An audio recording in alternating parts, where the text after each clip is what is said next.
వివిధ పార్టీల ఎలక్షన్స్, వివిధ రకాల పోరాటం.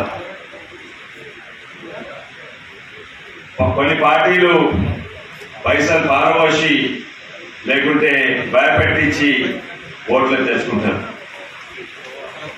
కొన్ని పార్టీలు అబద్ధాలు చెప్పి ఇదిస్తా అదిస్తా అని ఓట్లు తెప్పించుకుంటారు.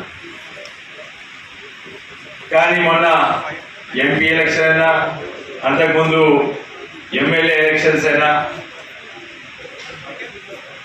అప్పుడు మనము ఏమి ఇస్తామని చెప్పినాం. మనము నిరుద్యోగులకు 40,000 ఇస్తామని చెప్పినామా?